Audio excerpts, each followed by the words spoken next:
bénisse tous ce matin. Bwana mbariki ninyi wote. Vous pouvez vous asseoir un tout petit peu. Naweza kuikala kidogo.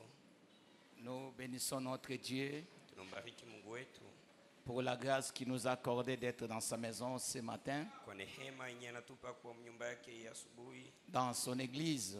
mkanisa yake.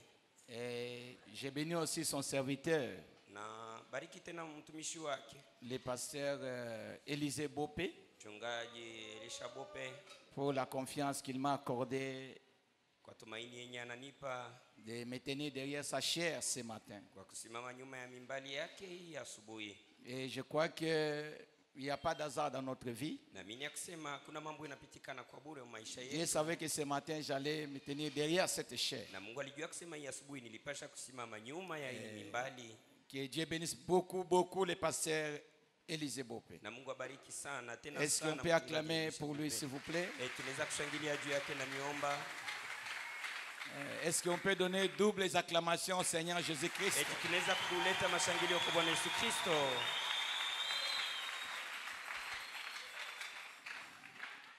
Et je vous remercie aussi d'être là. Na mipikia tena asante kwa kuja.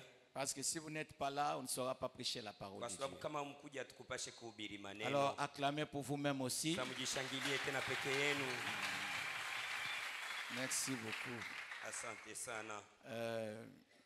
Avant de commencer, j'aimerais d'abord vous transmettre les salutations de mon église. Mbele ya kwanza nilipenda mbele kumiletea salamu ya kanisa yangu Et Shalom Tabernacle à Johannesburg na Shalom Tabernacle ya Johannesburg et à Pretoria. na Pretoria. Il m'avait recommandé partout tu passeras pasteur, transmets nos salutations. Waliniomba kusema fasi yote utapita mchungaji, peleka Vous les masalamu recevez? yetu. Naipokea. Merci aussi à maman Rose Bopé Asante tena kwa mama Rose Bope qui est avec nous là-bas. On a passé de très bons moments avec elle. mwenye kwa pamoja nasi kule tulipitisha wakati mzuri sana. Et que Dieu la bénisse abondamment. Na kwa kweli Mungu Je ambariki crois que sana. bientôt elle sera là au milieu de nous. Na mimi nakusema takuwa tena kati yetu. Ok, je prierai si nous pouvons nous tenir debout pour lire la parole de Dieu. Na miomba kama tunaweza kusimama bwima kwa kusoma maneno la Mungu. Nous allons prendre dans le livre des Actes des Apôtres chapitre 2. Tutabeba mkitabu ya matendo ya mitume sura yake ya pili. Je vais lire les premiers versets et quelques versets et puis je saute. Tasoma mstari wa kwanza na ingine kisha nitaluka. Je lis de 1 à 4 et puis je saute jusqu'à 37. Na nitasoma kwa mstari wa kwanza kufikia kuine na nitenda ku 37. Nous lisons au nom de Jésus-Christ. Tunasoma jina la Bwana Yesu Kristo. Les jours de la Pentecôte, ils étaient tous ensemble dans le même lieu. Kwa siku ya Pentekoti walikuwa wote pamoja nafasi moja. Tout à coup, il vint du ciel un bruit comme celui d'un vent impétueux et il remplit toute la maison où ils étaient assis. Na mara moja kukakuja makelele ya nguvu yenye inatoka mbinguni na ikajaza nyumba yenye balikuwa bashekalamo. Des langues semblables à des langues de feu leur apparurent, séparées les unes des autres et se posèrent sur chacun d'eux. Na malugha yenye inafanana na malugha kama vile ya moto ikaonekana na ikawaachanisha wamoja na wengine. Et ils furent tous remplis du Saint-Esprit et se mirent à parler à d'autres langues, selon que l'Esprit leur donnait de s'exprimer. Wakajazwa wote na Roho Mtakatifu na kuanza kusema na malugha nyingine kufuatana na Roho Mtakatifu namna ilikuwa na waongoza. Verset 37. Après avoir entendu ce discours, ils eurent le cœur vivement touché. Et ils dirent à Pierre et aux autres apôtres: Oh mes frères, que ferons-nous? Kisha kusikia hii maneno na moyo wao ikagusiwa, wakamwambia mtume, basi tutafanya nini? Pierre leur dit: Repentez-vous et que chacun de vous soit baptisé au nom de Jésus-Christ pour le pardon de vos péchés et vous recevez les dons du Saint-Esprit. Na Petro akawaambia, mutubu na mubatiziwe mjina la Bwana Yesu Kristo na mtapokea zawadi ya Roho Mtakatifu. Car la promesse est pour vous, pour vos enfants et pour tous ceux qui sont au loin, en aussi grand nombre que le Seigneur notre Dieu les appellera. Kwani malako iko juu yenu na tena juu ya watoto wenu na juu ya wote wengine wenye Bwana atakayewaita. Et par plusieurs autres paroles, il les conjurait et les exhortait, disant: Sauvez-vous de cette génération perverse. Na kwa maneno ingine na masubutisho alikuwa anawaambia, jiokoeni kwa hii kizazi kenye kuharibika. Ceux qui acceptèrent sa parole furent baptisés et en ce jour-là, le nombre de disciples s'augmenta d'environ 3000 âmes. Na wenye waliitika wakabatiziwa kwa ile siku na hesabu ya wanafunzi ikaongezeka na kuwa 3000 ya manafsi. Verset 42. Il persévérait dans l'enseignement des apôtres, dans la communion fraternelle, dans la fraction du pain et dans les prières. Walikuwa na dumu mafundisho wa mitume, mu ushiriki wa kindugu na mkuvunjiana mkate na mu maombi. La crainte s'apparaît de chacun et il se faisait beaucoup de prodiges et de miracles parmi les apôtres. Na woka ikashuka kila mmoja na walikuwa natenda maajabu mingi na miujiza mingi kati ya wa mitume. Tous ceux qui croyaient étaient dans les mêmes lieux et ils avaient tout en commun. Na wote wenye walikuwa naamini walikuwa mfasi moja na wote walikuwa na umoja. Ils vendaient leurs propriétés et leurs biens et ils en partageaient les produits entre tous selon les besoins de chacun. Na walikuwa nauzisha vitu byabo na walikuwa na kabula mali yao kufatana na hitaji ya kila mtu. Verset 46, ils étaient chaque jour tous ensemble assidus au temple. Walikuwa wote kila siku wamekutana na bidii mwekalu. Ils rompaient les pains dans les maisons walikuwa nakata mkate et prenaient leur nourriture avec joie et simplicité du cœur. Walikuwa nakula chakula yabo na furaha na unyenyekevu wa maroho. Louant Dieu et trouvant grâce auprès de tout le peuple. Msifu Mungu na kupata neema mbele ya watu wote. Et le Seigneur ajoutait chaque jour à l'église ceux qui étaient sauvés. Na Bwana alikuwa anaongeza kwa kila siku wale wenyewe waliokolewa. Inclinons nos têtes pour un mot de prière. Merveilleux Père Céleste, merveilleux Père Céleste, Créateur des cieux et de la terre, tu es le donateur de tout bon excellent. Tu es celui qui nous a réunis ce matin pour être dans ta volonté et dans ta maison.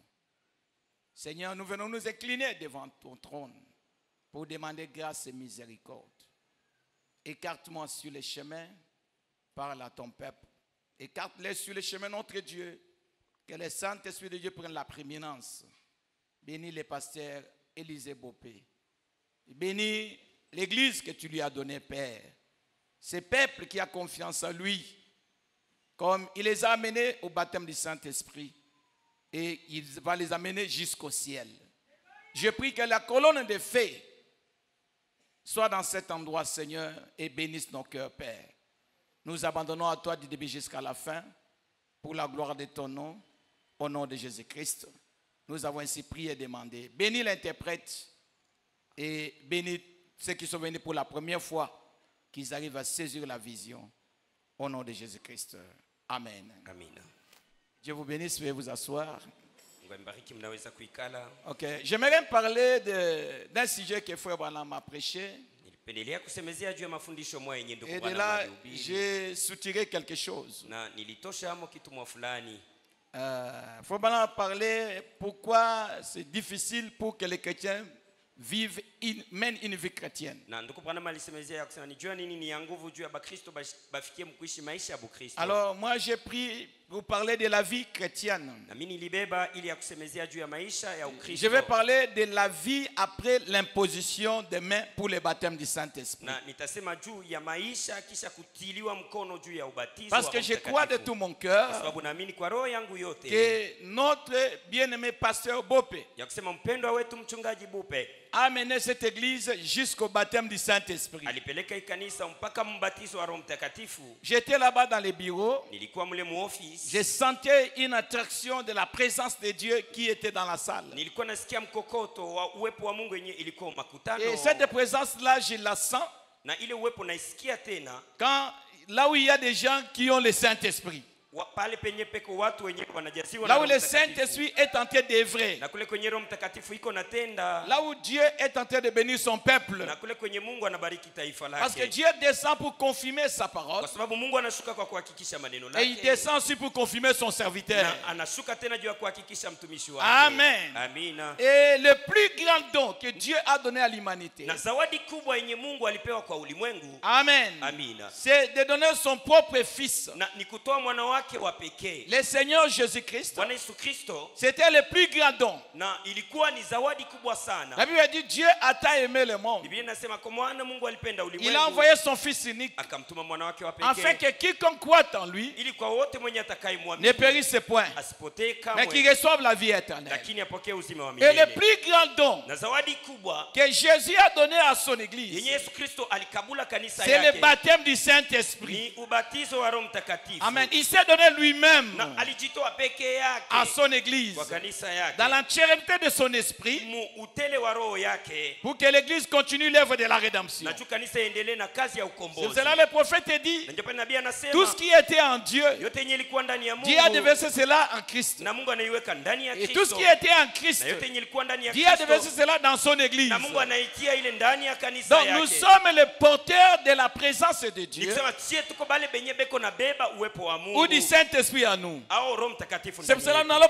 que nous ne devons pas prendre le message ici, Na ndio pale tupasi kubeba hii ujumbe jouer avec le message, non. na kucheza na ujumbe, hapana. Nous avons lu avec vous ici. Tulisoma pamoja na mweye hapa. Ça, c'est ce qui s'est passé le jour de la Pentecôte. Hii ni ile yenye ilipitikana kwa siku ya Pentekoste. Et avant même la Pentecôte, Na hata mbele ya Pentekoste nous voyons la présence de Dieu na tuko na uwepo wa Mungu dans une forme humaine muali ya wanadamu, qui était né dans ce monde, na mwenye alizaliwa mwi dunia, qui a marché dans ce monde, mwenye alitembea mwi dunia, qui avait choisi même les disciples. na mwenye alichagua hata wanafunzi wake. Et Jésus les avait traînés. Na Yesu ye alianza kwenda nao. Et je me rappelle même une fois, Na nakumbuka hata mara il moja avait soufflé sur les disciples. na yeye aliambia wanafunzi Dans Matthieu chapitre 10, Mathayo sura ya il 10, les a envoyés pour aller prêcher la parole. aliwatuma nendeni mkahubiri Et maneno, ils sont allés prêcher la na parole. walienda kuhubiri maneno, Il y avait les signes, na kulikuwa il y maalama, avait les miracles, kulikuwa il y miujiza, avait les prodiges. kulikuwa na maajabu. Et ils sont retournés les 12 Na balirudia wale 12 pour donner les rapports. najua kupeleka Et ripoti, ils ont dit à Jésus, na walimwambia Yesu. Pierre pouvait dire, Petro aliweza kusema, et Seigneur, nous étions partis là-bas. Bwana, tulienda kule, J'ai prêché la bonne nouvelle. nilihubiri habari njema, Les diables shetani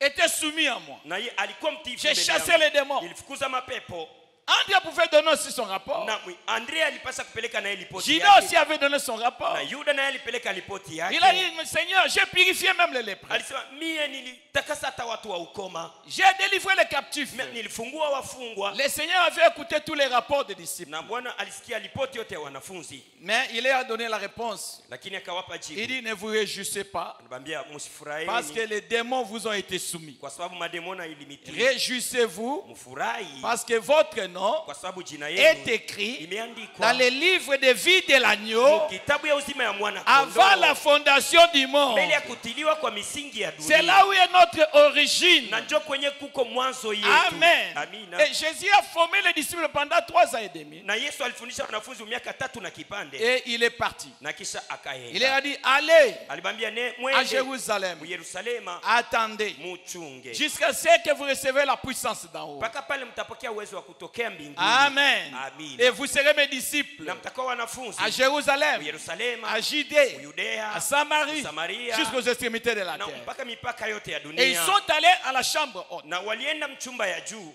Ils attendaient balikuwa na chunga la promesse du Maître. malako ya Bwana. Et la Bible nous dit, Na Biblia le inatuambia jour de la Pentecôte, siku ya Pentekoste ils étaient tous ensemble dans le même lieu. balikuwa bote pamoja mufasi moja, Tout en coup, na mara il vint moja du ciel un bruit comme celui d'un vent impétueux. na bakaona makelele kama vile ya pepo ya Et vous nguvu. devez comprendre que le bruit là qui est venu, c'est comme celui d'un vent Na impétueux. mtaelewa kusema makelele ile yenyewe ilikuja kwa saa ya pepo moja ya Et nguvu, il a rempli toute la maison où ils étaient assis. ikajaza tena nyumba yote mwenye balikuwa basha Et les gens commençaient à parler en na langue. batu wakaanza kusema mulugha. Amen. Amina. Et semblable à des langues de feu. Na balikuwa nasema na malugha yenye nafanana na moto, Les langues de feu se sont apparues sur chacun d'eux. na maulimi ya moto kaonekana juu Et yao, se posaient sur chacun d'eux. na ilionekana juu ya kila mmoja. La bonne nouvelle est que Na habari njema ni la kusema Bible dit ils furent tous remplis du Saint-Esprit. Biblia inasema wote wakajaziwa na Roho Mtakatifu, Se mit à parler à d'autres langues. na bengine selon que l'Esprit leur donnait de s'exprimer. Donc c'était le jour de l'accomplissement de la promesse que Dieu avait donné à Joël. Dans les derniers jours, j'ai répandu mon esprit sur toute chair. Vos fils et vos filles prophétiseront. Les vieillards auront des songes. Les jeunes gens auront des visions. Et ils ont vu l'accomplissement de cette promesse. Amen. Parce que les Juifs attendaient la promesse de déversement du Saint-Esprit. Et ils attendaient aussi le Messie. Ils ont reçu le Messie. Et après c'était le déversement du Saint-Esprit. Mais notre leçon ici, c'est la vie après le Saint-Esprit. Quand ils ont reçu le Saint-Esprit, ils ont parlé en langue. Ils ont prophétisé. Et Pierre est sorti. Amen. Il a prêché la bonne nouvelle. Parce que les gens qui étaient à Jérusalem voyaient qu'ils sont ivres. Et Pierre leur a expliqué que ce n'était pas l'ivresse naturelle de boisson.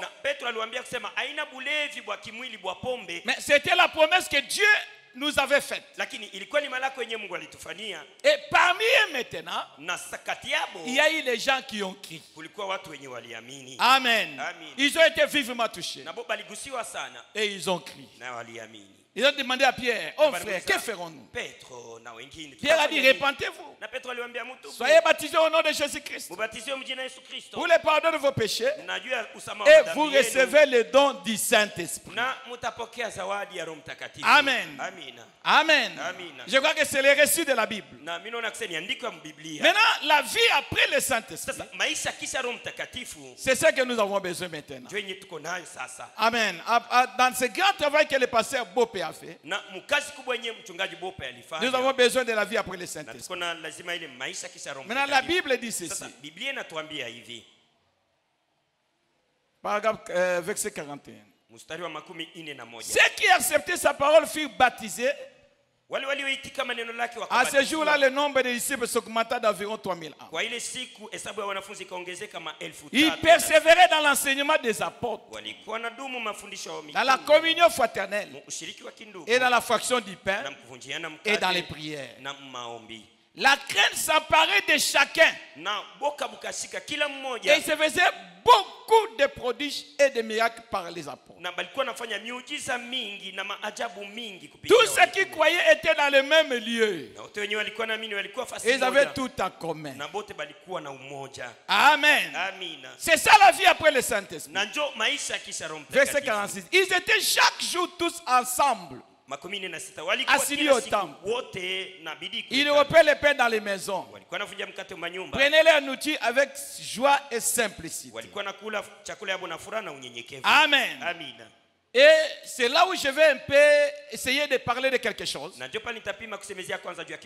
vie après le baptême du Saint-Esprit. Amen. C'était l'authentique Saint-Esprit. La présence de Dieu qui est descendue. Et les jours de la Pentecôte, la Bible dit que c'était comme un vin impétueux. Mais le Saint-Esprit n'est pas un vin impétueux.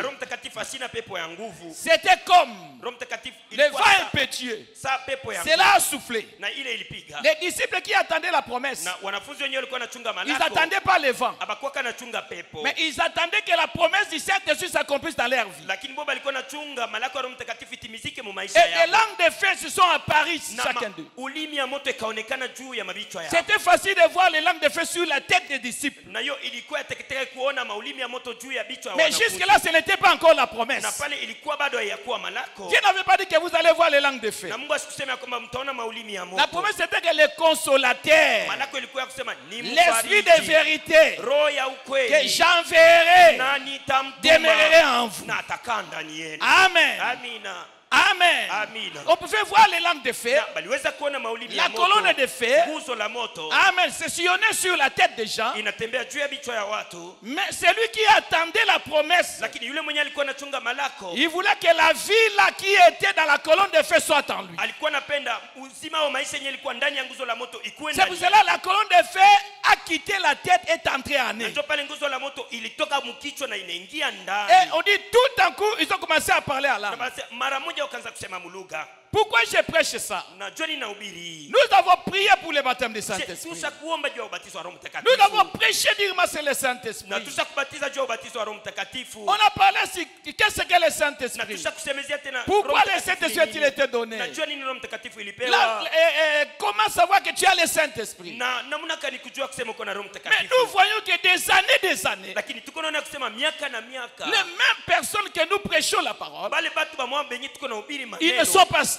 Bo abana mustarehe. Et les gens qui ont fait 10 ans, Na batu wenye walifanya miaka 20 ans dans les messages, miaka 5 mu ujumbe. voire même 30 Na ans, kuona hata miaka quand il y a un 13. petit problème dans l'église, Pale kamambo kadogo kataingia ce mkanisa. sont les mêmes personnes là qui vont sortir. Na mpaka bale bantu batatoka. Ce sont les mêmes personnes là qui vont commencer même à injurier les pasteurs. Mpaka bale bantu ba mwamba bataanza kumuchambula na Ce sont les mêmes mchungaji. personnes là qui seront prêts Na mpaka pale bantu ba mwamba yenye à battre watakuya même les pasteurs. tayari kumpiga hata mchungaji. On se pose la question. Sasa tunajiuliza. Est-ce que les gens ont reçu le Saint-Esprit ou pas? Eti kweli watu walipokea Roho Mtakatifu au Est-ce que hapana? les gens ont eu une expérience ou pas? Eti watu walipokea maisha ya Roho Mtakatifu au hapana? Ils ont vu la manifestation de Dieu.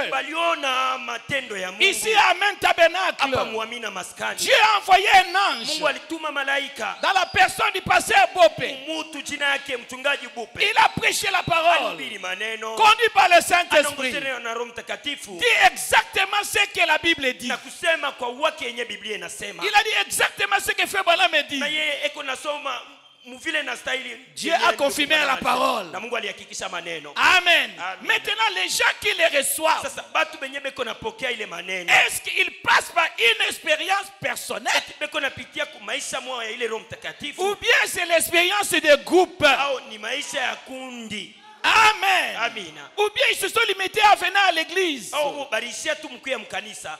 prendre le poste de diacre, Na kubeba ile makazi avoir ya le poste mdiko, des administrateurs, kubeba makazi ya kuchunga, avoir le poste hazina, de vase, kubeba makazi ya kuwa avoir le vyombo, poste de kubeba musicien. makazi ya kuwa baimbaji. Ce sont de bonnes choses que nous voulons à Ni l'église. vitu vizuri venye tunapendaka mkanisa. Mais il faut aller jusque dans l'expérience personnelle Lakini mnapaswa kwenda mkuishi kwa avec upekee Dieu. pamoja na Mungu. Amen. Amina. Pour que la vision qui est dans le pasteur Bopé Ono yenye kuwa ndani ya mchungaji Bupe soit plantée dans vos cœurs.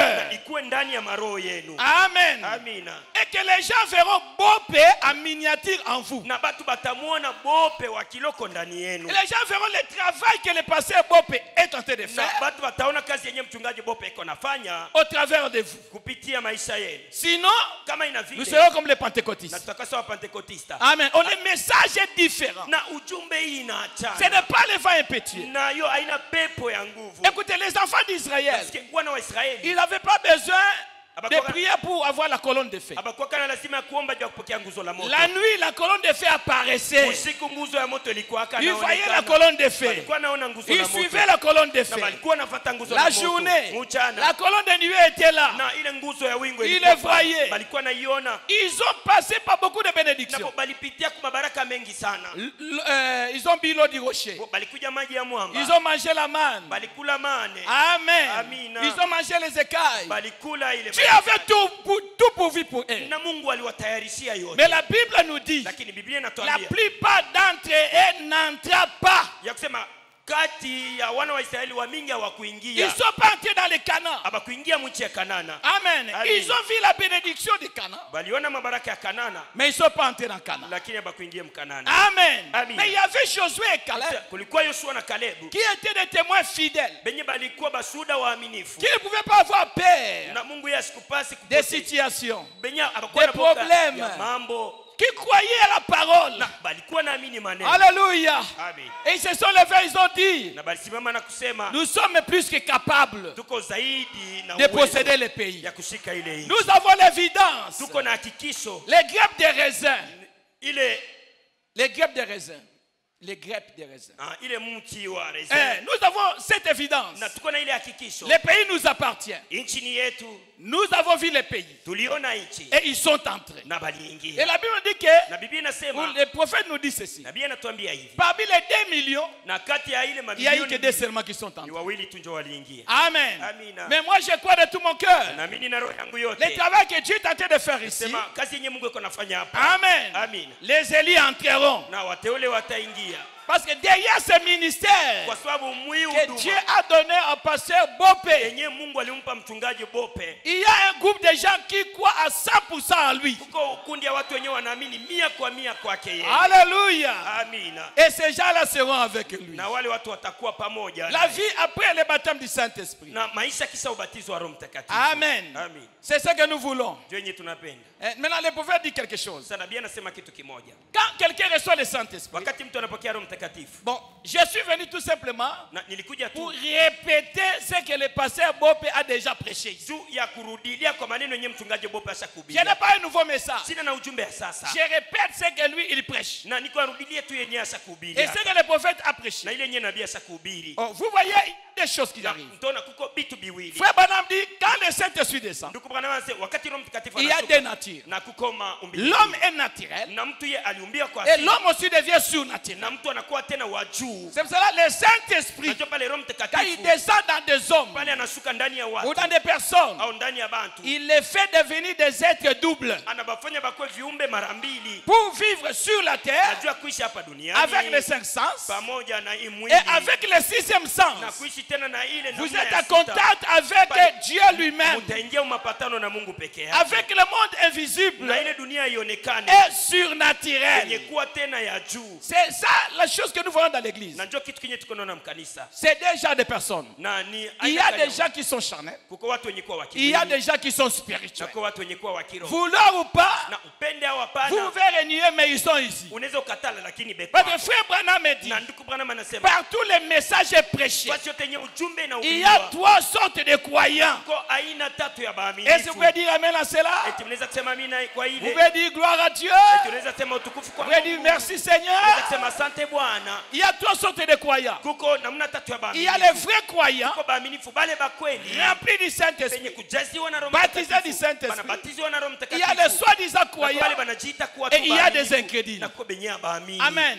Et partout, à Echelon Tabernacle dans mon église, j'ai 3 sortes de croyants. Ici à Main Tabernacle, il y a 3 sortes de croyants. Même à Branham Tabernacle, il y avait 3 sortes de croyants. Mais lorsqu'on arrive dans le croyant, ce sont les gens là qui ont double nature. Ils sont naturels et surnaturels. Ils sont terrestres et célestes. Amen. Et quand quelqu'un reçoit le Saint-Esprit de Dieu, il devient un être double. Lisons ça d'abord dans l'Apocalypse chapitre, dans l'Apocalypse livre des symboles. Prêchez le 17 juin 56. Paragraphe 55 dit ceci.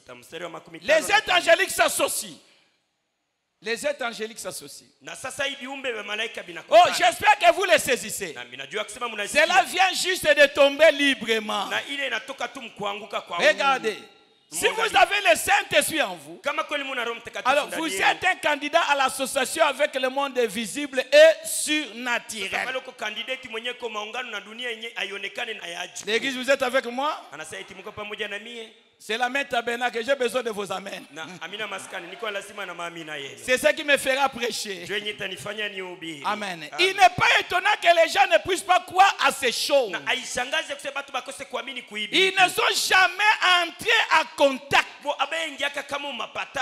Les gens ne croient pas dans le surnaturel parce qu'ils n'ont jamais été entrés à contact. Et le prophète dit, il n'y a rien ici à l'intérieur pour croire. Mais lorsque le Saint-Esprit vient dans un cœur, aussitôt il devient alors un être double. L'un de la terre pour mourir, l'autre du ciel pour vivre. Amen.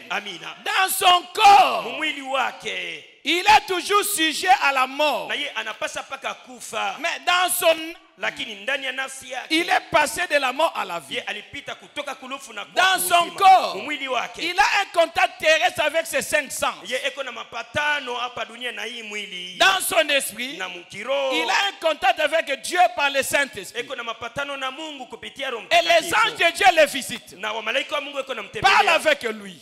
Beko nazungumza naye. Ils sont des messagers envoyés de Dieu pour révéler et apporter le message de Dieu à l'individu. Na boni bajumbe ba Mungu na benye banatumiwa na ujumbe wa Mungu na kuifunua kwa mtu. On ne dit pas dans les groupes apporter le message de Dieu à l'individu. Na abaseme munkunji lakini kuleta ujumbe wa Mungu kwa mtu Parce mmoja. que nous les gentils, les salis est individuel. Batu wa mataifa wokovu wetu ni kwa upekee. Ils doivent mettre les choses importantes en premier lieu. Vous ne pouvez pas poser la coupole avant que les fondements soient posés. Et si nous devons nous rappeler cela, mettez les choses importantes en premier lieu. Quelles sont les choses importantes? Cherchez premièrement le royaume et la justice de Dieu. Et tous les autres choses vous seront données par-dessus. Le royaume et la justice de Dieu, c'est le baptême du Saint-Esprit. Et quand quelqu'un reçoit le baptême du Saint-Esprit, le reste là, Dieu lui donnera par-dessus. La Bible n'a pas dit chercher d'abord le reste. Il dit chercher premièrement le royaume et la justice de Dieu. L'argent viendra, les maisons viendront, les mariages viendront, et tout ce dont vous avez besoin, cela doit venir en vous. Amen. Mais aujourd'hui nous cherchons toutes choses sans avoir le Saint-Esprit. Regardez les jours de la Pentecôte, ils ont senti la présence de Dieu. Amen. C'était individuellement. Pierre a senti Dieu. Nathanaël a senti Dieu. Tous les disciples ont vu Dieu. Et chacun sortit avec une expérience personnelle.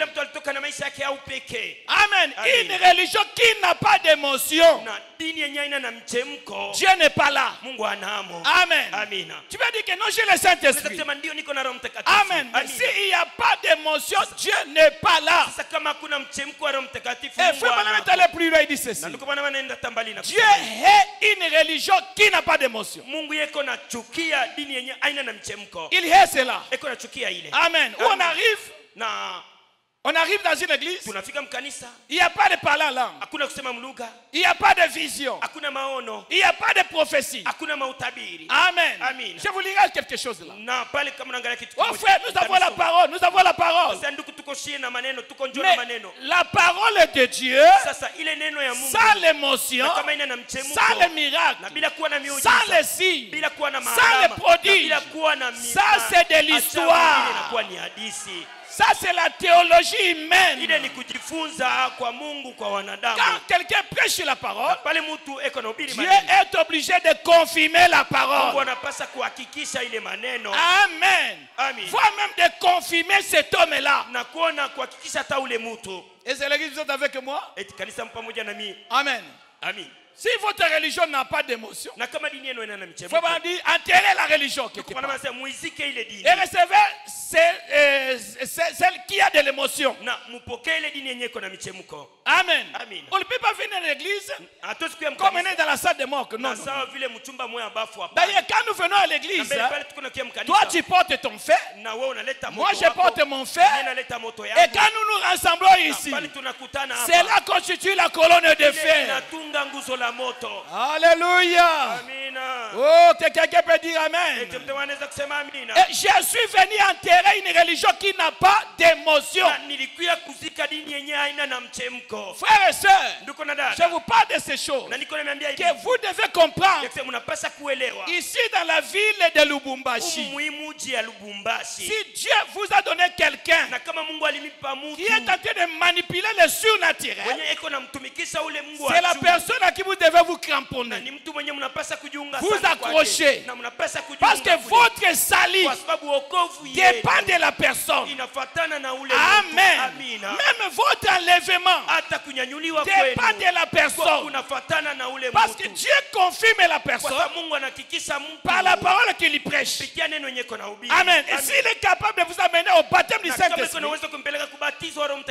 il est capable de vous amener aussi au ciel.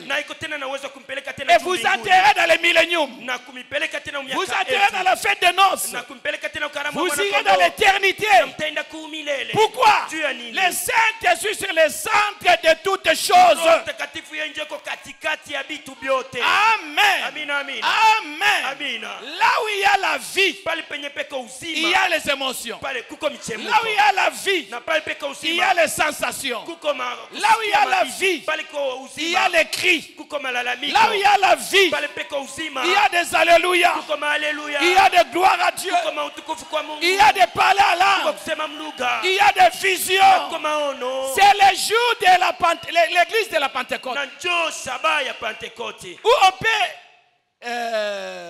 discerner les pensées d'Anania et de Saphira. Il entre dans l'église. Alors Pierre dit, Anania, toi, ce que tu as fait là, ce n'est pas correct. On va t'enterrer. C'est le retour à la Pentecôte. C'est l'église dont nous avons besoin aujourd'hui.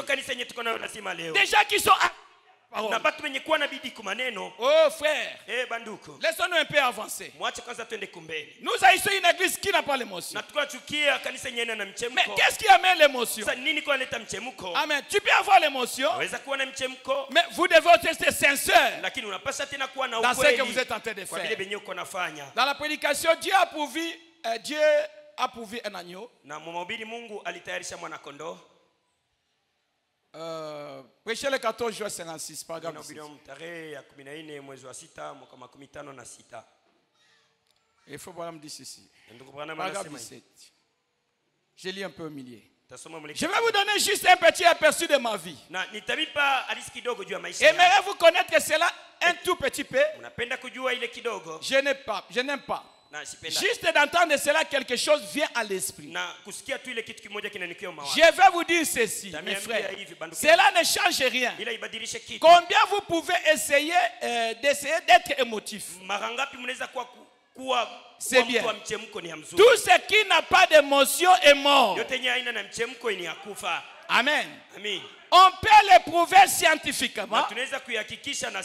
Si donc votre religion est dépourvue d'un brin d'émotion,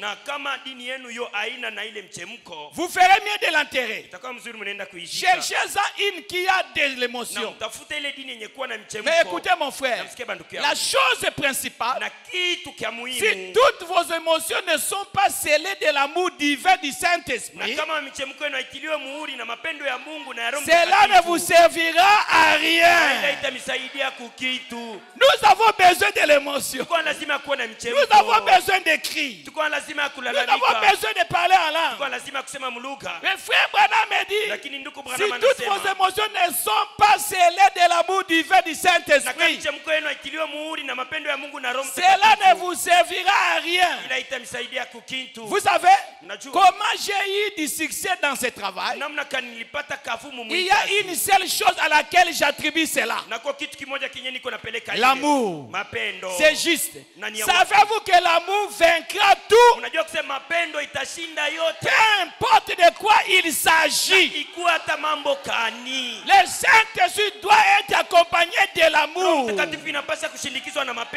Amen. L'amour vaincra tout. Écoutez encore. Zaché, le 17 mai 58. Zaché, la prédication Zaché, le 17 mai 58. Paragraphe 4.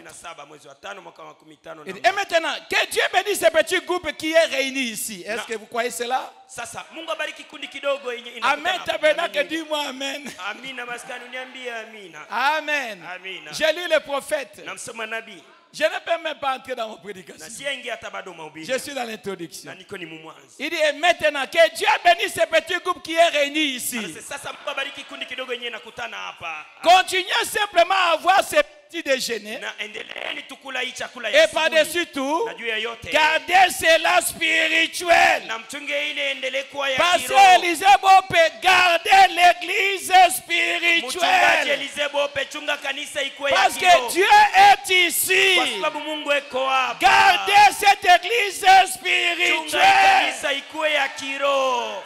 Ne laissez jamais cet esprit mourir. Na usiache kama Roho Mtakatifu akufe. Chantez ces vieux cantiques à l'ancienne mort. Na muimbe ile manyimbo ya zamani mwali ya Battez zamani. des mains. Na mpige mikono. Louez le Seigneur. Msifu Bwana. C'est de cette manière que vous devez garder. Na ni mwile namna ndio mnapaswa kumchunga Roho Je Mtakatifu. suis un homme d'icide. Na mie niko mtu wa kusini. Je suis émotif. Niko na mchemko. Je peux vous prouver que tout ce qui est sans émotion est mort. Naweza kumwambia kwa yote yenye na mchemko ni ya kufa. S'il n'y a pas un peu d'émotion dans votre religion, Kama kuna kwa mchemko ndani ya dini yenu, vous ferez mieux de l'enterrer. mzuri muizike. Et cherchez une qui en a. Na mtafuta ile dini yenye iko na mchemko. Il nous faut donc avoir des émotions. Inapaswa kuwa pale sasa na mchemko. Jésus a dit, Yesu alisema, si c'est taise, na kama les wamekana pieds kimya, crieront aussitôt. majiwe italalamika paka Il y pale. a une chose, Kuko kitu kimoja. la vie et la mort ne peuvent pas cohabiter. Uzima na kufa kuwezi kuikala pamoja. Là où Christ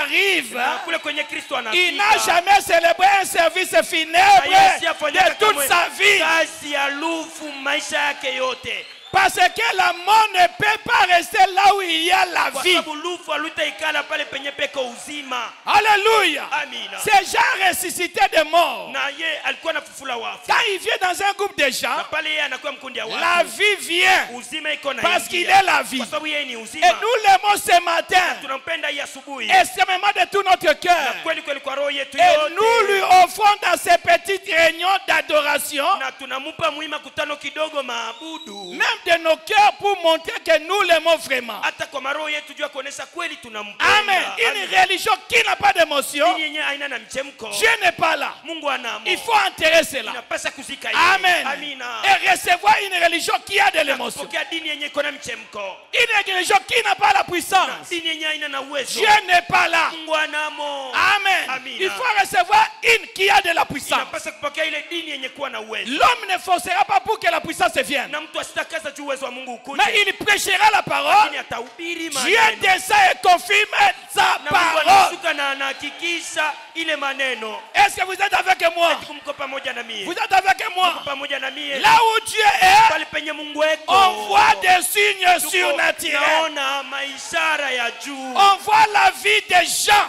Pale tuko na maisha ya Le watu. pasteur peut prendre quelqu'un dans le péché Na mchungaji anaweza bea mtu muzambi. et l'amener à devenir Na parfait. kumpeleka kuwa mkamilifu. Jésus a dit, Yesu alisema soyez parfaits, mkuwa wakamilifu. comme votre Père céleste est Sawa baba parfait. yenu wa mbinguni eko mkamilifu. Amen. Amina. Aujourd'hui, Leo hii les attributs de Dieu kazi ya Mungu se manifestent dans les iko pasteurs. inaonekana ni ndani ya wachungaji. Amen. Amina. C'est Jésus Ni Yesu qui vient prêcher au travers de mwenye l'homme anakuya kuhubiri kupitia bo et amener l'église dans la na perfection. kupeleka kanisa muukamilifu. Alléluia. Amina. Donc ici dans cette église, Nikusema hapa mwi kanisa sans le pasteur Bopé, na kama mchungaji Bope ana écoutez-moi, na sans mnisikilize. le pasteur Bopé, Kama mchungaji le Bope Saint-Esprit ne anako descendra pas. Roho Mtakatifu asitashuka.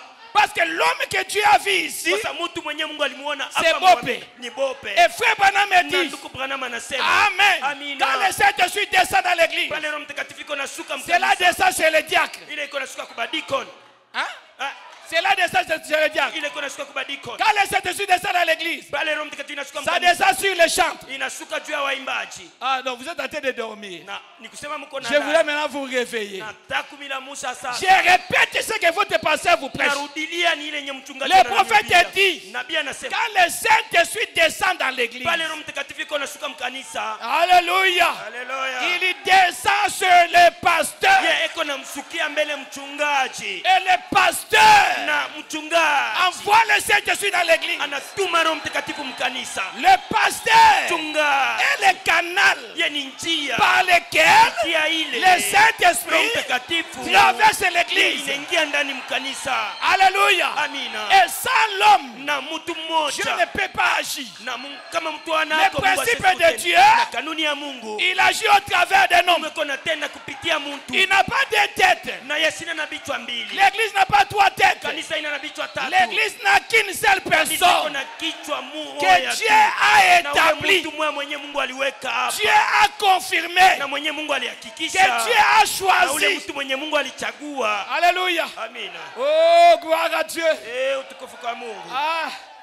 Je voulais rester dans l'introduction, mais il y a l'onction qui m'a dit. Na nilipenda kwanza same lakini Amen. Amen. Amen. Je vous parle des principes pour que toi, tu restes fidèle à la parole de Dieu et que Dieu descende. Amen. Amen. Amen. Sans l'homme, bon, lisons ça clairement selon la parole. Sans le pasteur dans l'église, Amen. Le Saint-Esprit ne descendra pas. La vision de cette église à tabernacle, ce n'est pas un diacre, ce n'est pas un administrateur, c'est lui qui a la vision sur le pasteur. C'est pour cela frère Branham me dit, Amen, le pasteur a le droit de changer même la position des bantous. Est-ce que vous pouvez dire Amen? Le pasteur a le droit de changer le pianiste. C'est lui qui a la vision. Même pour construire l'église, c'est le pasteur Bope qui veut que la chair soit ici. Alléluia. Et il veut que les instrumentistes soient là-bas. Si c'est réveillé avec une vision, il dit vous ne serez plus là-bas, vous serez ici. Et en ordre avec la parole. Pourquoi? Il est le conducteur du Saint-Esprit dans l'église ici. Alléluia. Alléluia. Alléluia. Est-ce que vous le croyez? Quelqu'un peut dire Amen? Quelqu'un peut dire gloire à Dieu? Quelqu'un peut dire Alléluia? Quelqu'un peut dire merci Seigneur Jésus? Quelqu'un peut dire je le crois? Je crois toute la parole. Et je reste derrière la parole. Que Dieu vous bénisse. Amen. Gloire à Jésus. Oh, merci Seigneur. Ok, maintenant entrons dans la profondeur de la parole de Dieu. Parce que j'étais là dans l'introduction. Le temps est en train de partir. Maintenant, beaucoup de gens, ils croient que comme ils sont dans les messages, ils ont déjà le Saint-Esprit. Oh, j'écris le message, il faut que j'ai le Saint-Esprit. Beaucoup de gens croient. Comme ils sont des chanteurs, ils ont le Saint-Esprit. C'est pour ça que nous en souffrons. Quelqu'un vient aujourd'hui. Excusez-moi les frères. Je ne parle pas de lui, mais je donne seulement l'exemple d'un interprète. Il est là à côté du pasteur. Il interprète. Et il croit que lui aussi, il peut faire ce que les pasteurs font. Il est administrateur. Il est diacre. Les pasteurs laissent lâcher pour exhorter. Il croit aussi lui aussi peut faire l'office du pasteur. Amen. Amen. C'est ce qui nous amène des ennuis. Que les gens ne connaissent pas leur position et leur place. Le but du Saint-Esprit, c'est de positionner l'église. De donner à chacun sa place dans l'église. Est-ce que vous le croyez? Et quand j'ai ma place, na pale mimi napata fasi je ne ferai pas ce que l'autre fait. na sitafanya kazi ya mwingine yenye anafanyaka. Quand je suis dans ma place, na pale niko pa fasi yangu, je ne trahirai pas la parole. sitakosea maneno. Je ne trahirai pas mon frère. Sitakosea ndugu Je yangu. ne trahirai pas le pasteur. Sitamkosea kama mchungaji. Parce que je suis dans ma place. Sababu niko pa fasi yangu. Je suis dans ma position. Niko msimamo wangu. Amen. Amen. La vie après le Saint-Esprit. Na maisha kisha Roho Mtakatifu. Amen. Amen. Dans l'exposé de cet état de l'église. Kufasiriwa kwa vizazi saba ya Oh kanisa. Seigneur Jésus. Bwana Yesu. Aide tes enfants, Seigneur. Saidia watoto yako Bwana. Dans l'âge de l'église de Smyrne. Mukizazi ya kanisa ya Smyrna. Page 144D. Karatasi ya 114. C'est Frère Branham qui parle. Ni ndugu Branham iko nasema. Il dit, avant de quitter ce sujet, Anasema mbele ya kutoka je voudrais dire très clairement ce qu'est le baptême du Saint-Esprit. Nilipenda kusemezea mzuri ile yenye kuwa ubatizo. D'après la parole, kufuatana na maneno. ce n'est pas d'après moi, Haina kufuatana na ni d'après vous.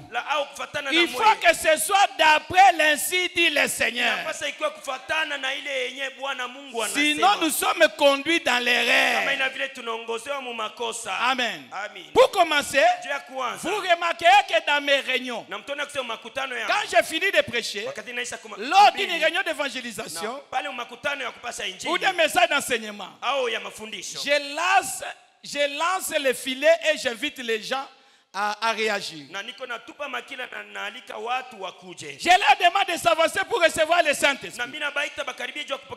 Mes amis pentecôtistes, quand ils m'entendent dire cela, ils croient que j'invite les gens à s'avancer pour être baptisés du Saint-Esprit. Parce qu'ils sont déjà nés de nouveau. Et si quand j'invite ceux qui sont remplis de l'Esprit à venir aider ceux qui ont répondu à l'invitation pour venir recevoir l'Esprit, ces chers amis se précipitent vers les gens qui se sont avancés pour aller leur parler, à les encourager à s'abandonner à Dieu. Et à quoi pour garder, pour parler en langue. Ceci a été la cause de beaucoup de confusion. Je vais vous dire exactement ce que j'attends par là. J'attends par là que les pécheurs s'avancent et qu'ils naissent de nouveau. C'est-à-dire qu'ils soient baptisés dans le corps de Christ par le Saint-Esprit. Ce qui est exactement ce qui est arrivé à la Pentecôte. Quand l'église a démarré, autrement dit, être né de l'esprit, c'est être véritablement baptisé du Saint-Esprit. C'est la même chose. Je comprends bien que ceci va être un peu déroutant. Parce que la plupart des gens savent que j'ai été ordonné prédicateur dans une église baptiste. Que je déclare depuis longtemps que les baptistes se sont trompés en disant qu'on reçoit le Saint-Esprit quand on croit. Car ce n'est pas vrai. On les reçoit après avoir écrit. Acte 19, 6. Il leur dit, avez-vous reçu le Saint-Esprit après avoir écrit? Et il lui dit, mais nous n'avons même pas dit si l'Esprit Saint est. Il dit, de quel baptême donc avez-vous été baptisé? Il dit, du baptême de Jean. Paul dit, Jean a baptisé du baptême de la repentance. Disons au peuple qu'il crie à celui qui venait après lui. C'est-à-dire en Jésus. Ayant vu ces choses, il fut baptisé pour le nom du Seigneur Jésus. Paul leur a imposé les mains. L'Esprit s'est vint sur eux. Il parlait en langue et prophétisait. C'est cela. Paul demandait, avez-vous reçu après avoir écrit? Pas quand vous avez écrit. Frère, j'ai le Saint-Esprit. J'écris le message.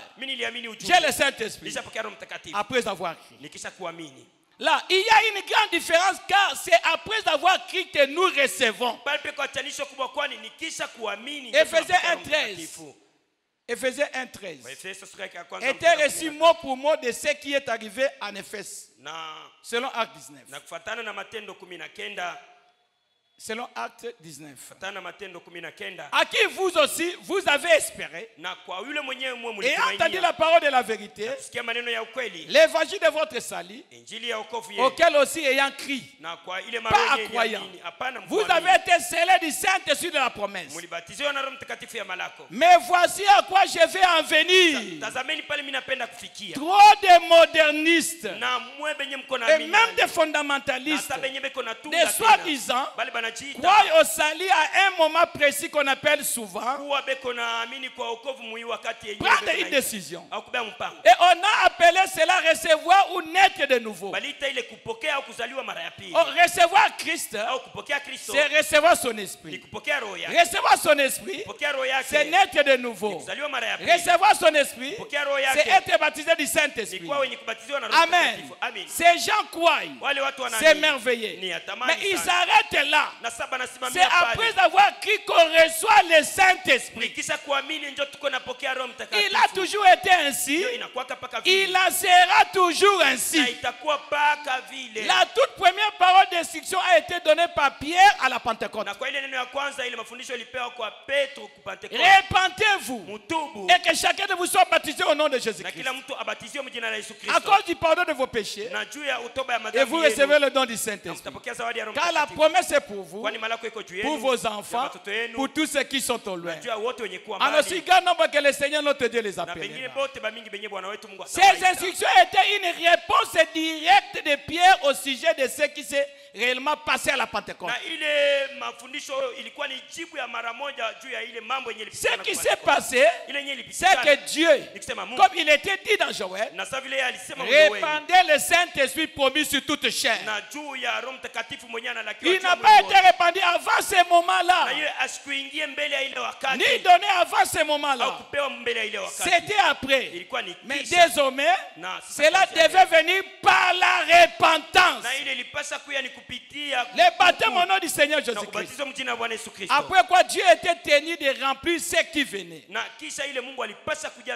Pierre n'a pas dit, pas plus que les autres apôtres, vous devez naître de nouveau. Ensuite être rempli du Saint-Esprit. Vous comprenez cela? Être baptisé du Saint-Esprit, c'est être né de nouveau. Et le prophète dit, la nouvelle naissance a 3 étapes. Il y a la justification, la sanctification et le baptême du Saint-Esprit. Amen. Quelqu'un peut être justifié, il est dans la nouvelle naissance. Amen. Mais il n'est pas encore dans la réalisation de toutes les promesses. C'est pour cela que nous avons les pentecôtistes, les protestants. Et quelqu'un peut être sanctifié, il amène une bonne vie, mais il n'a pas encore le baptême du Saint-Esprit. Et quelqu'un peut être baptisé du Saint-Esprit. Le prophète dit ça aujourd'hui. Amen. Il y a quelqu'un qui peut être baptisé du Saint-Esprit et aller en enfer. Mais comment ça? C'est le prophète qui l'est. Amen. Parce que le Saint-Esprit c'est la pluie. Cela tombe sur les justes et sur les injustes. Amen. Si cela tombe sur la chair, tu auras des sensations, tu auras des émotions. Amen. Cela tombe même dans ton esprit. Tu peux parler à l'âme, tu peux prophétiser. Mais vous devez savoir, les dons et les appels sont sans repentir. Mais quand le Saint-Esprit entre dans votre âme, c'est ça Ephésiens 4. Vous êtes scellés jusqu'au jour de votre rédemption. Et personne ne peut recevoir le Saint-Esprit sans le savoir. Non. Si tu as le Saint-Esprit, tu sauras que j'ai le Saint-Esprit. Si tu n'as pas le Saint-Esprit, tu sauras que je n'ai pas le Saint-Esprit. C'est pour cela, moi, quand quelqu'un veut me voir, et je lui pose la question, frère, tu as le Saint-Esprit? Il dit, je ne sais pas. Je te dis, frère, tu n'as pas le Saint-Esprit. Parce que le prophète dit, une maman qui va dans la maternité, elle a fait la grossesse de 9 mois. À moins qu'elle soit inconsciente. Ou on lui a donné l'anesthésie générale. Mais elle part dans la naissance normale. L'eau sort. Les sangs sortent. Il y a la douleur. L'enfant sort. Et la maman ne sait pas qu'elle a mis au monde. Non, là il y a quelque chose qui ne va pas. Non, non, non, non, non, non, non. Amen. Il y a quelque chose qui ne va pas. Vous devez savoir que quelque chose est passé dans votre vie. Et il n'y a aucun passage dans la Bible où quelqu'un a reçu le Saint-Esprit sans émotion, sans parler à langue, sans cri, sans prophétie. Non, non, non, non, non. La manifestation de Dieu doit être là. Et Dieu doit descendre et agir dans la personne. Les signes peuvent accompagner les gens. Je crois 100% aux signes. Et si nous n'avons pas les signes, si nous n'avons pas les miracles, alors Dieu n'est pas avec nous. Ne liez pas votre expérience par le fait que vous parlez en langue, par le fait que vous prophétisez, par le fait que vous prêchez la parole. Parce que vous pouvez avoir toutes ces choses-là sans avoir le Saint-Esprit. Non, je veux que quelqu'un me dise Amen. Je veux que quelqu'un me dise c'est la vérité. Tu peux prêcher la parole. Pasteur Bopé, nous voyons même les sorciers prêcher les messages. Nous voyons les diacres sorciers, les ministres sorciers, les pasteurs sorciers. Ils prêchent la parole. Ils n'ont pas le Saint-Esprit. Amen. Ils n'ont pas le Saint-Esprit. Ils peuvent tout faire sans savoir la chose. Judas prêchait la parole. Mais Judas n'était pas arrivé à la Pentecôte. Est-ce que quelqu'un peut me dire Amen? Quelqu'un peut me dire c'est la vérité? Pierre a prêché la parole avant la Pentecôte. Sans le Saint-Esprit, il avait renié la parole faite chair. Il avait renié la parole faite chair. Mais heureusement pour Pierre, il y avait une prophétie pour lui. Et Jésus lui a dit, j'ai vu le diable te froisser comme le froment, mais j'ai prié pour toi. Quand tu seras converti, tu vas affermir les autres. Oh frère et sœur, il y a une prophétie pour toi. Et la Bible a dit que tu recevras le Saint-Esprit, tu seras converti. La différence entre Pierre et Judas, le cœur de Pierre était sincère, mais Judas était faux. Il était du diable. Alléluia. Mais Pierre avait la semence de Dieu. Amen. C'était l'accomplissement de la parole qui était écrite dans l'Ancien Testament. Alors, Dieu a cherché le Pierre pour accomplir cela. Malgré qu'il avait renié la parole faite chair, il ne s'est pas éloigné de l'église. Pierre est allé à la Pentecôte. Mais Judas n'était pas arrivé à la Pentecôte.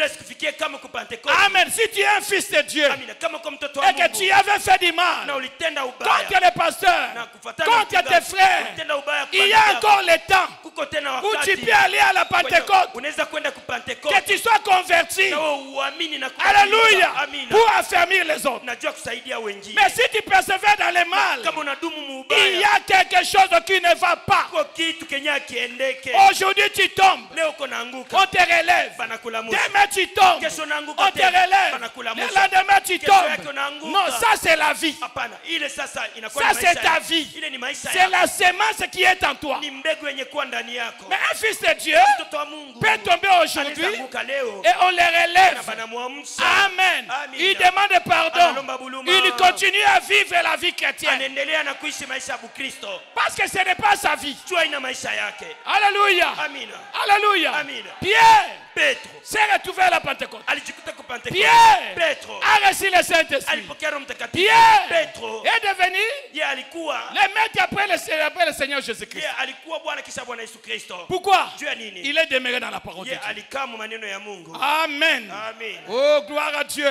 Utukufu kwa Dans Mungu. Hébreux chapitre 6, troisième partie. Waebrania sura ya 6 kipande ya 3. Prêché le 15 septembre 57. Na bila mtarehe 15 mwezi wa Paragraphe 573. mstari ya 100. Maintenant, frère Branham me dit ceci. Ndugu Branham anasema hivi. Maintenant, je crois que les signes accompagnent les croyants. Sana mimi nakusema maalama iko. Mais commençons par les commencements. Na tuanzie ku mwanzo Vous yake. pouvez avoir les signes Unaweza kuwa na maalama sans avoir la chose. na bila kuwa na kile kitu. Amen. Amen. On peut avoir les signes sans avoir les choses. Tunaweza kuwa na maalama lakini Paul a dit que vous le pouvez. namna kani unaweza. Il a dit, je pourrais parler en langue comme les hommes et les anges. Unaweza kusema mu lugha sawa vile N'était watu na rien. malaika. J'ai pu déplacer des montagnes par la foi. Mimi naweza kuhamisha milima kwa N'était imani. rien. Na ila ina. Je pourrais comprendre la Bible Na mimi napenda tuseme au point de connaître tous les mystères de Dieu. na mimi naweza kujua masiri yote ya Mungu. Et n'était rien. Na sina. Voyez-vous, Na mnaona. ça ce sont des dons du Saint-Esprit sans le Saint-Esprit. Ile ni madawadi ya Roho Mtakatifu lakini bila kuwa na Roho Et que je Mtakatifu. peux écouter Amen. Eti kanisa mnaweza kusema amini. Le Saint-Esprit est Dieu. Roho Mtakatifu yeye Et ni Dieu Mungu. est amour, Na Mungu yeye ni mapendo. joie, Furaha. paix, longanimité, Maisha ndefu. bienveillance, patience. Makaribisho, uvumilivu.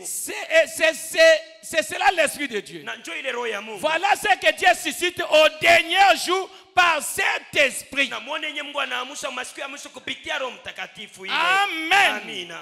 Amen. Amen. Et ce que nous trouvons juste un manque de sincérité. Na ile yenye unaweza kuona ni kukosa kwa. Comment toi tu as écrit les messages? Na sasa vile wewe uliamini Mais tu ujumbe. es ici Na uko hapa. pour combattre cet œuvre. Juu ya kukombanisha hii. Quel est le Saint-Esprit Ni Roho Mtakatifu qui est en toi, mwenye iko qui ndani peut yako. t'amener à s'opposer à ton pasteur, Mwenye atakupeleka upingane na mchungaji à wako. s'opposer au règlement de l'église? Upingane na maamri ya kanisa.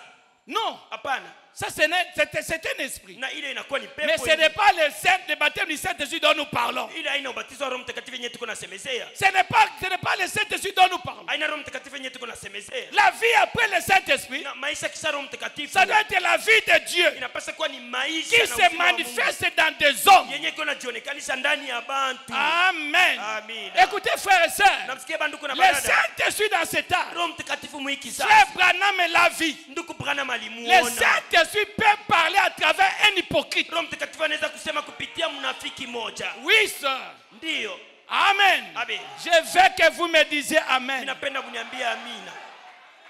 Je veux que vous soyez avec moi. Ninapenda mkwe pamoja nami. Je vois l'individu, je ne vois pas la masse. Niko naona ni mtu mwashone bantu. Je veux que toi tu ailles au ciel. Na mimi napenda wewe moyo uende mbinguni. Même si tu es diacre, Hata kama wako diko. tu dois avoir le baptême du Saint-Esprit. Unapaswa kuwa na ubatizo wa Roho Mtakatifu. Tu es administrateur, Uko mchungamani. tu dois avoir le baptême du Saint-Esprit. Unapaswa kuwa na ubatizo wa Roho Mtakatifu. Écoutez, entre parenthèses, Na msikie kwanza. Frère Branham me dit, Ndugu Branham dans anasema, les comités, les diacres, moja. les administrateurs Wadikona, doivent wachungamani. être à 100%. Baba anapaswa kuwa mia Derrière les kwa mia pasteurs. nyuma ya mchungaji wao. Vous croyez cela? Na mimi kwa ile Et dit, l'église aussi kanisa doit nayo être à 100% inapaswa kuwa mia derrière kwa les mia pasteurs. kumkongo wa mchungaji wao. Parce que si les diacres et les administrateurs Kama badikona na ne sont pas derrière les pasteurs, hapana nyuma ya il mchungaji. faut combattre cette œuvre. Batakombanisha hii Et kazi. vous qui écoutez les Na diacres mwe benye mnasikia qui kama parlent dikona. mal du Mwe pasteur, benye mnasikia bibabi ya tu es mchungaji. déjà séduit, tu as des démons. Na pale wewe uko na mademona. Même s'il est ici, Hata kama iko hapa. il parle mal de ton pasteur. Kwa sababu bibabi ya mchungaji Venez wao. voir le pasteur. Wewe mwana mchungaji. Dites-lui, Mwambie. c'est Dieu qui est contre toi. Udiko na shina pamoja na weye. Amen. Amen.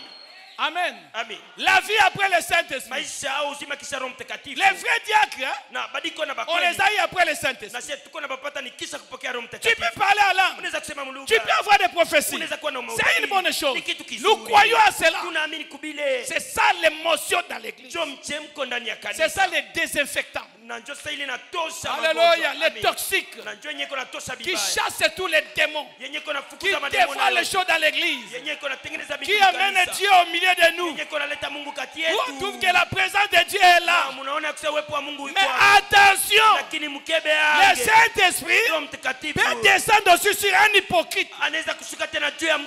Écoutez l'église. L'esprit qui est sur la personne, ce n'est pas un faux esprit. Ce n'est pas une fausse onction. C'est la véritable onction de Dieu. Mais sur un hypocrite, Dieu va donner le message. Mais la personne restera hypocrite. Pourquoi? Les dons et les appels sont sans repentance. Quelqu'un peut dire amen? Il prêche la parole. Les toits peuvent tomber. Mais attention, il peut aussi ne pas avoir le Saint-Esprit. Alléluia. Amen. Le thermomètre du Saint-Esprit, c'est la parole.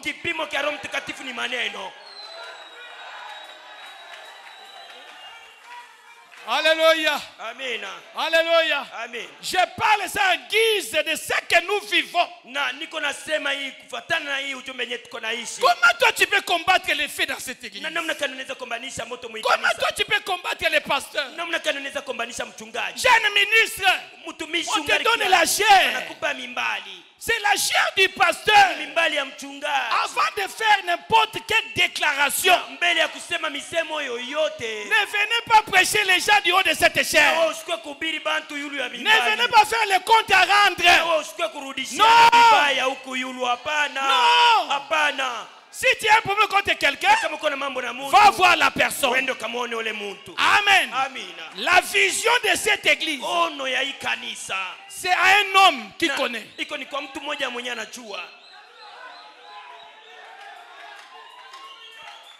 Je peux voir quelqu'un, il vit dans le désordre. Moi, mon cœur comme pasteur, c'est de ramener la personne. Toi, l'évangéliste dans ton cœur, c'est de chasser la personne. Moi, j'ai des principes de la parole. Frère Branham me dit, c'est une honte pour un berger de perdre même une brebis. Moi, je ferai tout pour que la personne là soit ramenée à la parole. Mais toi, tu viens, tu montes. Oh, le frère qui vit dans le désordre. Oh, frère. Ce n'est pas l'endroit pour faire le compte à rendre. Nous échouons parce que nous n'appliquons pas la parole. Tu vois ta sœur dans les rêves. N'allez pas appeler un diacre. N'appelez pas le pasteur. Toi, va vers ta sœur. Toi, va vers ton frère. Aidez la personne. S'il ne veut pas écouter, prenez la deuxième personne. S'il ne veut pas écouter, amenez cela dans le conseil des diacres. Pasteur, je vois un frère qui est entré ici dans l'hôtel. Pasteur, venez pasteur. Tu n'as pas appliqué la parole. Toi, va vers lui. Arrache-le. Ce n'est pas ta place. Viens ici. Sors là-bas. Sors là-bas. Tu es mon frère. Et tu l'amènes, tu l'as gagné.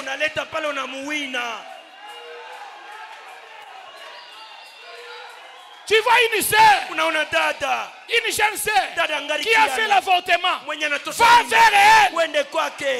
Maman, vous n'avez pas reçu le ministère de parler à mal des filles d'autrui. Vous avez reçu le ministère de vous aider les uns les autres.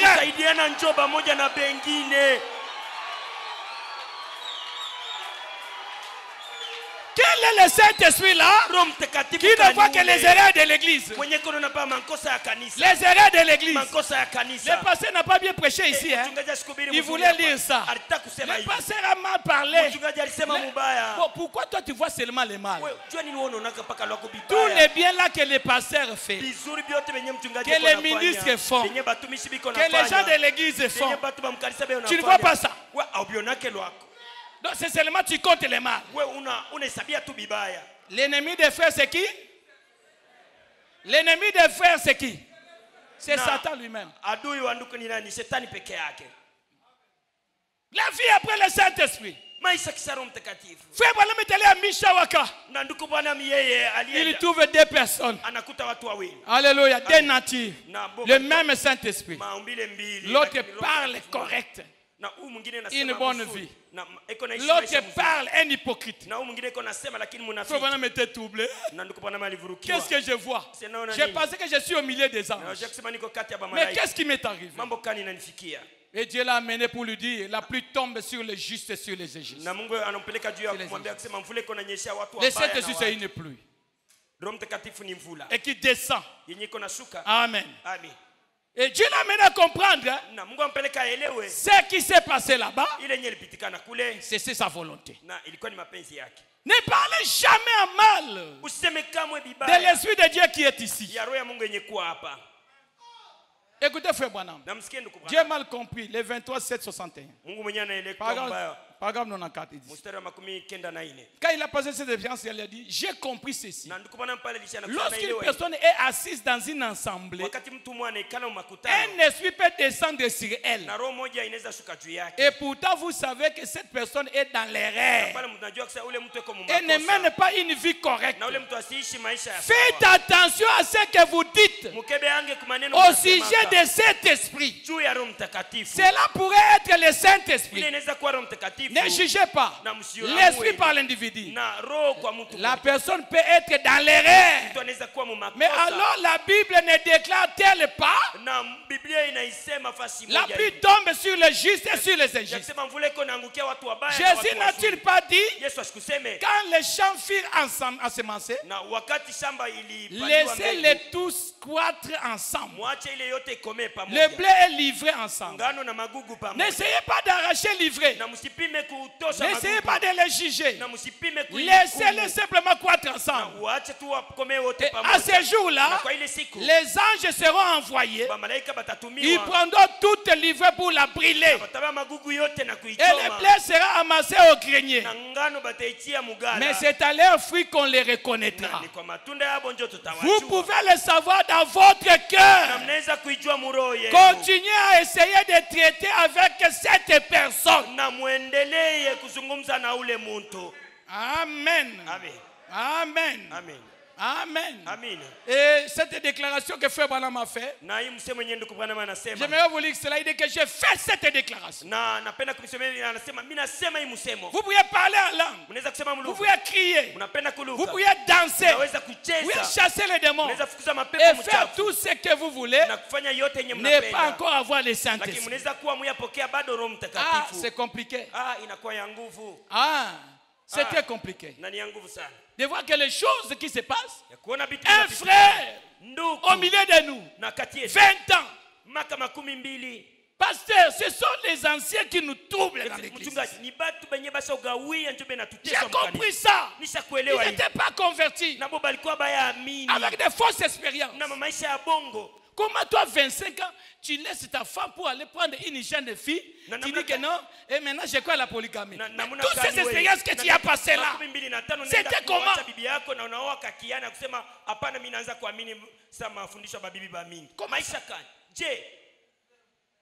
Comment ça? Vous n'allez pas comprendre? Ça devient monnaie courante. Monnaie courante. Les frères font seulement un voyage ici à Likasi. Une semaine seulement, c'est tout un problème. Oh. Il y a quelque chose qui ne va pas. Tu dois reprendre de ton expérience. C'est pas possible. On parle des escrocs, on voit un frère. Quel frère? Dans les messages de l'air. Ces précieux messages. Les messages de l'air. Non, tu n'as pas encore cru les messages. Parce que ça c'est la finalité de tout. C'est même la vie de Dieu. C'est ces messages ici. C'est même la vie de Dieu. Souvent quand nous voyons les choses qui se passent, on s'interroge. C'est sérieux vraiment dans les messages. Les frères ici vraiment dans les messages. Et puis ça devient comme l'habitude. Il vit n'importe quoi. Et puis il va dire, Laissez-moi les choses de vos messages là.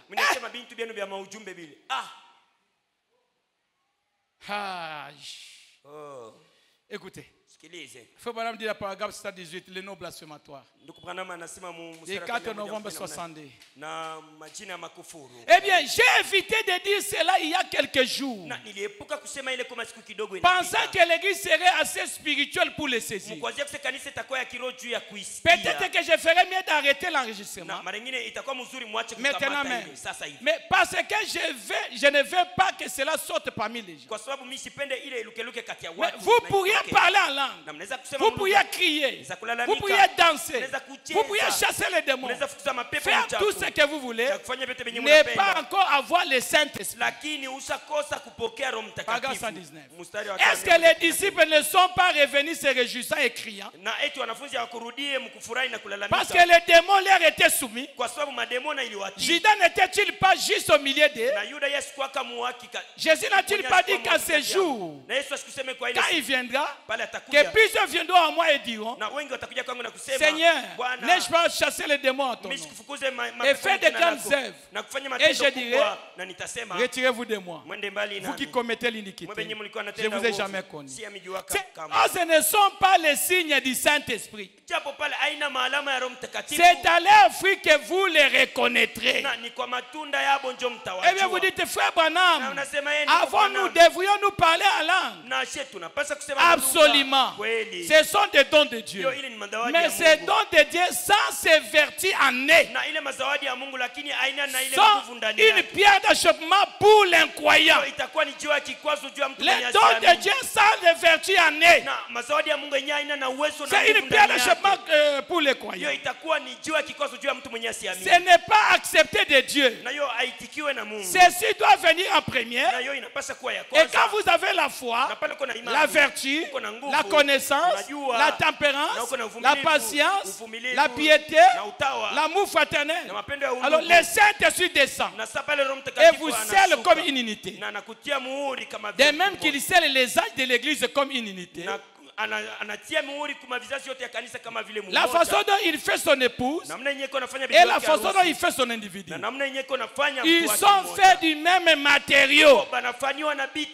Comme Ève était faite d'Adam, une côte de son corps. Voilà les choses que vous devez avoir premièrement. Vous ne pouvez pas faire semblant. Vous ne pouvez pas les imiter. Elles doivent être envoyées de Dieu, nées de Dieu. L'imitation ne cause que de la confusion. Nous n'avons pas besoin de l'imitation. Nous avons besoin de la chose réelle. Parce que si tu es un fils de Dieu ou une fille de Dieu, tu étais en lui avant la fondation du monde. Et en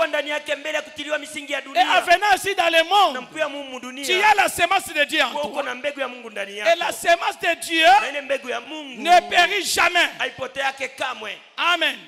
Quand Dieu vous appelle, il prendra soin de vous. Quand Dieu vous a appelé, il sera fidèle dans sa parole. Amen. Il restera fidèle. Mais toi, tu dois vivre une vie qui prouvera aux gens réellement que j'ai le Saint-Esprit. Réellement, je suis un chrétien. Réellement, je suis un fils de Dieu. Et tu gardes ta place dans le corps. Amen. Amen. C'est ça la vie dont nous avons besoin aujourd'hui. Oh, quand tu as le Saint-Esprit, Frère Branham me dit, tu poseras chaque acte comme Christ. Amen. Amen. Chaque acte comme Christ. Et tu vas vivre comme lui. Amen. Le Saint-Esprit vous amène à cela. Non dans la vie de désordre. Non à faire les choses dans le désordre. Le Saint-Esprit est ordonné. Amen. J'ai vu cela. La plupart des gens qui ont les dons spirituels, qui ont les ministères, La plupart des gens qui ont les dons spirituels, la plupart des gens qui ont le ministère, ils pensent que comme j'ai les dons, j'ai le ministère, alors j'ai le Saint-Esprit. C'est faux et archi faux. C'est un moyen que Dieu permet de nous donner les messages. Il t'écarte sur le chemin. C'est nous qui sommes les bénéficiaires.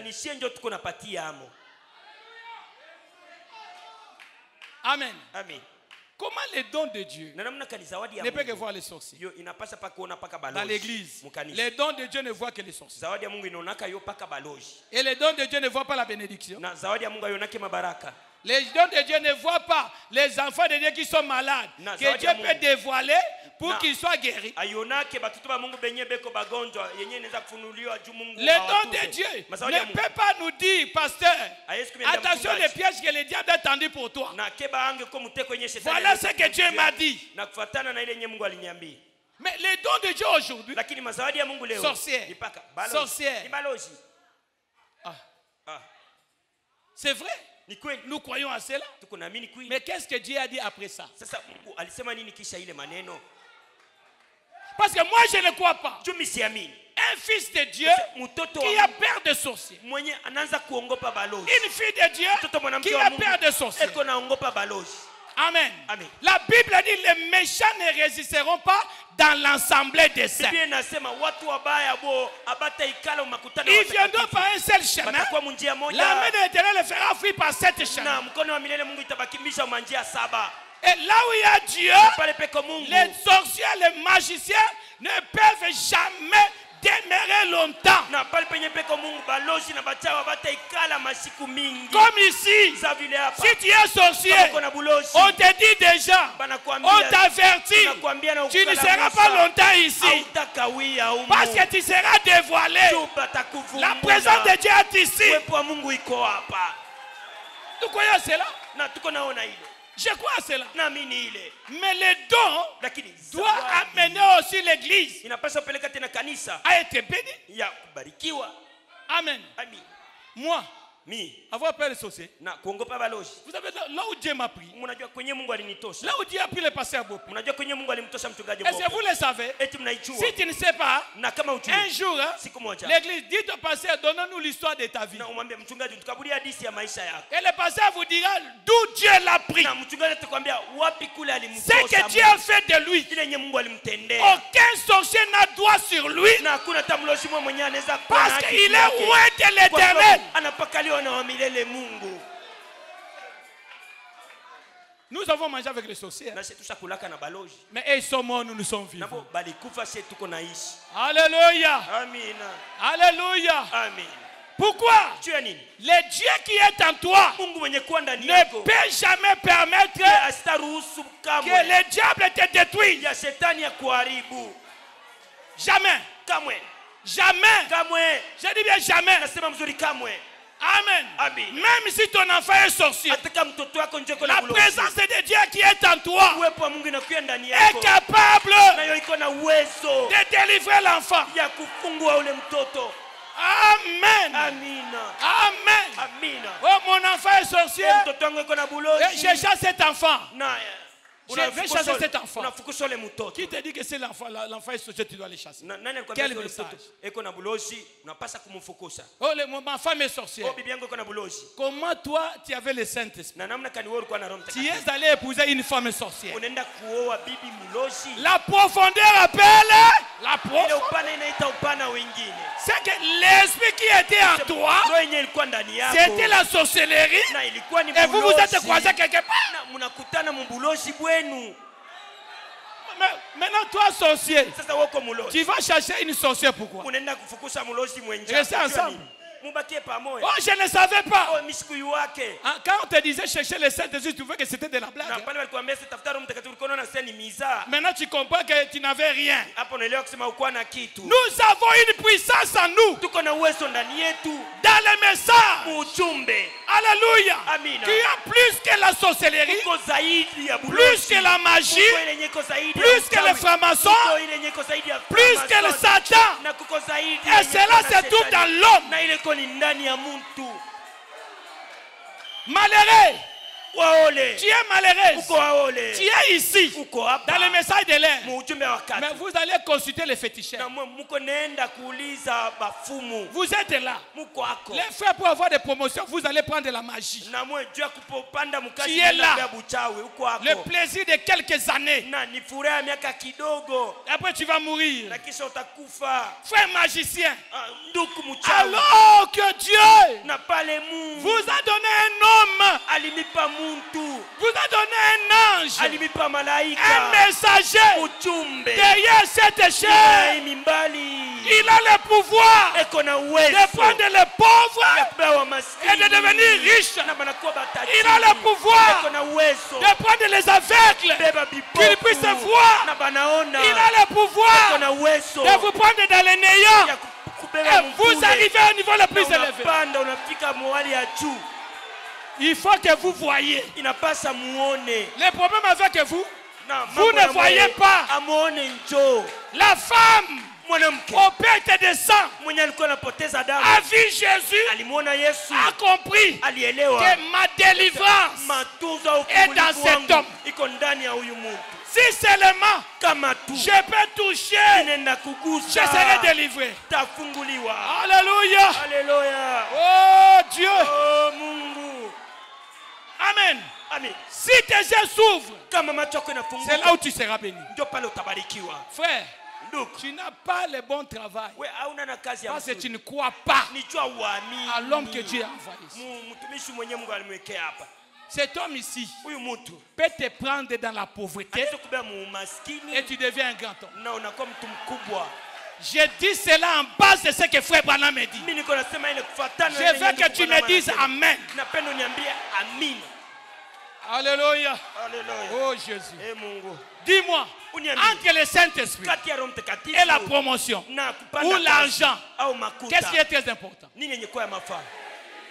C'est le Saint-Esprit. Si déjà il vous amène au baptême du Saint-Esprit, tu es milliardaire en toi.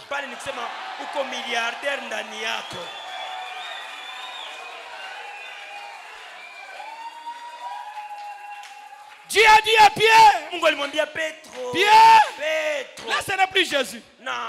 C'est Pierre. Pierre, c'est que toi, Pierre, parce que moi, Jésus, je dois lier. C'est que toi, Pierre, tu lieras sur la terre. Moi, Jésus, je vais lier cela aussi. C'est que toi, Pierre, tu vas délier. Moi, Jésus, je vais délier cela aussi. C'était seulement à Pierre? Non, cette promesse est pour vous, pour vos enfants, à ceux qui croiront, à nos si grands nombres, que le Seigneur, votre Dieu, les appellera.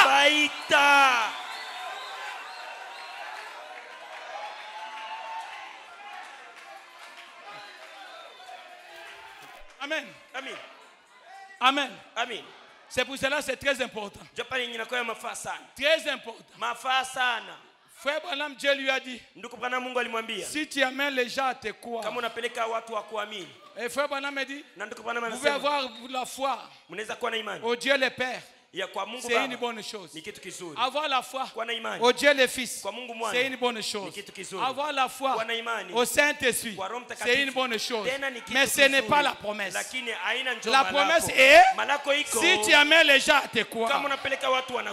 Et frère Branham me dit, amener les gens à te croire, c'est quoi que Dieu a dit au travers de toi. Est-ce que vous croyez que Dieu est ici? Frère Branham me dit, vous devez avoir foi à 100% à votre pasteur.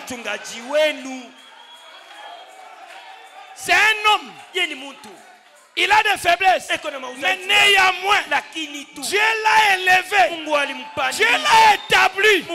Dieu l'a oint de l'onction supérieure pour vous bénir.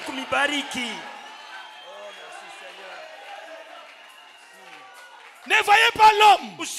Voyez Dieu dans l'homme. Est-ce que quelqu'un me saisit ce matin? Quelqu'un me saisit ce matin? Dans quelques minutes, je vais terminer. La vie après le Saint-Esprit, nous voulons voir les mêmes bénédictions rédemptrices.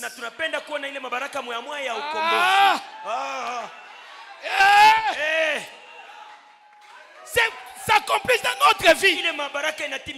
Frère, moi, je n'ai pas cru le message pour vivre n'importe comment. Non. Écoutez. Je suis une race royale, une postérité royale, une race mise à part. Je suis l'élu de Dieu. J'ai été élu avant la fondation du monde. Quand les étoiles du matin poussaient des cris de joie, j'étais dans cette assemblée-là avec Dieu.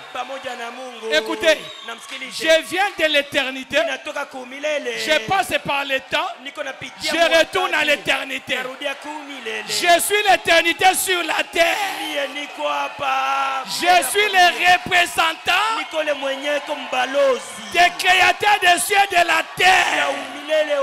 Je suis un fils de Dieu, l'héritier du royaume.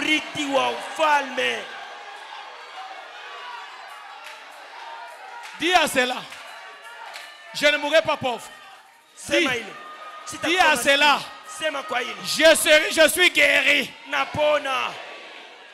Tu n'es pas guéri maintenant. Ce n'est pas le pasteur Boupé qui vous guérit. Tu as été guéri.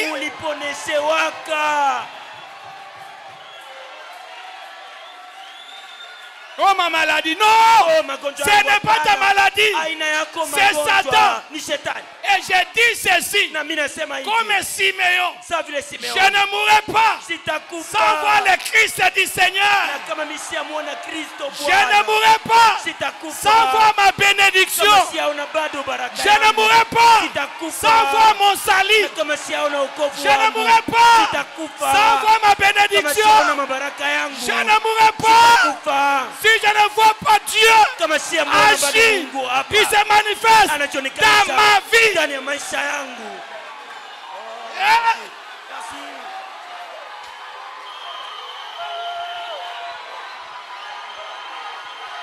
Tu ne mourras pas.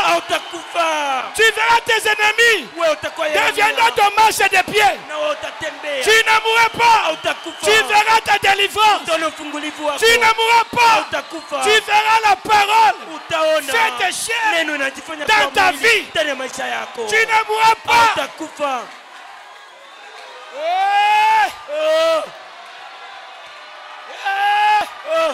Est-ce que je parle à quelqu'un? Écoutez, tu n'es pas n'importe qui. Dis à toi-même, je ne suis pas n'importe qui. Je reconnais ma position. Je suis un fils de Dieu. Je suis une fille de Dieu. Je suis l'héritier de toutes les promesses de Dieu. Recevez le Saint-Esprit. Recevez ta bénédiction. Recevez ta vie. Recevez l'onction. Recevez la puissance. Que Dieu vous bénisse.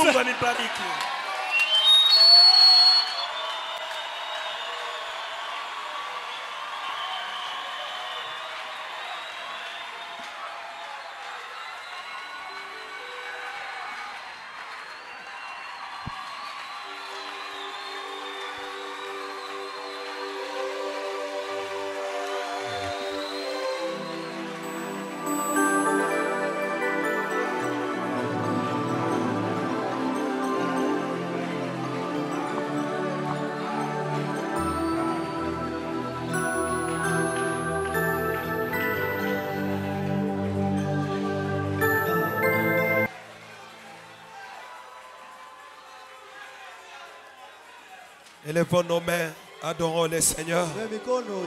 Bénissons le Seigneur. Merci Jésus.